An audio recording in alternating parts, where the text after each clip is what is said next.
मुख्यमंत्री देवेंद्र फडणवीस यांच्या वाढदिवसानिमित्त ठाणे शहर विधानसभा मतदारसंघाचे आमदार संजय केळकर यांच्या वतीने इंदिरानगर परिसरात देवाभाऊचा चष्मा या उपक्रमाचं आयोजन करण्यात आलं होतं। या उपक्रमाअंतर्गत 10,000हून अधिक नागरिकांची मोफत नेत्र तपासणी करून चष्म्यांचं वाटप करण्यात येणार आहे। यावेळी आमदार संजय केळकर यांनी विविध राजकीय आणि समसामायिक विषयांवरही आपली भूमिका स्पष्ट केली। मुख्यमंत्री देवेंद्र फडणवीस यांच्या वाढदिवसाचं औचित्य साधून ठाण्यातील इंदिरानगर येथे देवाभाऊ चष्मा या उपक्रमाचं आयोजन करण्यात आलं। आमदार संजय केळकर यांच्या पुढाकारातून राबवण्यात येणाऱ्या या उपक्रमात तब्बल 10,000हून अधिक ठाणेकरांची मोफत डोळे तपासणी आणि चष्म्यांचं वाटप करण्यात येणार आहे।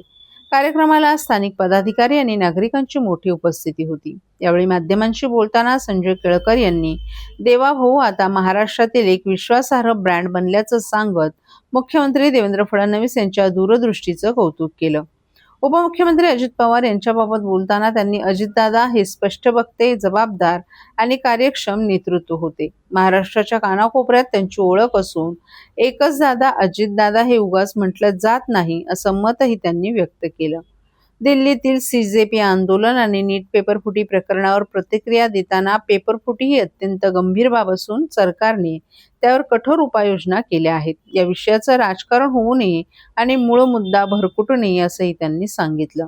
ठाकरे गटाच्या आंदोलनाबाबत बोलताना विरोधी पक्ष म्हणून आंदोलन करणं त्यांचा अधिकार असल्याचं सांगितलं, मात्र कोणत्याही पक्षानं त्याचा राजकीय फायदा घेऊ नये असंही त्यांनी स्पष्ट केलं। काँग्रेस आणि सोनिया गांधी यांच्या टीकेला उत्तर देताना अनेक दशकांच्या सत्ता काळात काँग्रेसनं अपेक्षित विकास केला नाही, तर पंतप्रधान नरेंद्र मोदी यांच्या नेतृत्वाखाली देशात विकास कामांना वेग मिळाल्याचा त्यांनी दावा केला। पत्रकारांवरील हल्ल्याच्या घटनेचा तीव्र निषेध करत पत्रकार जीव धोक्यात घालून काम करतात, त्यांच्यावर होणारी मारहाण अत्यंत निंदनीय आणि आक्षेपार्ह आहे अशी प्रतिक्रियाही आमदार संजय केळकर यांनी दिली।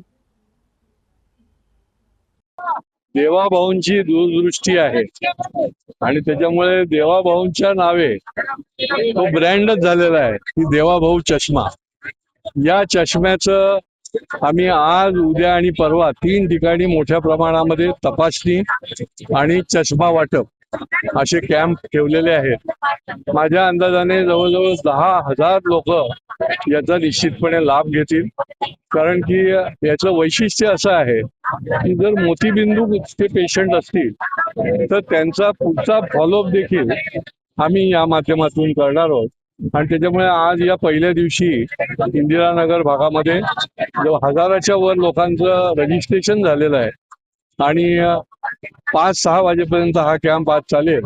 उद्या पण अन्य ठिकाणी आहे आणि परवा पण महापालिकेच्या निरनिराळ्या भागामध्ये देवाभाऊ चष्मा त्यांच्या वाढदिवसाच्या निमित्ताने आम्ही गरजू गरीब लोकांना वाटतो।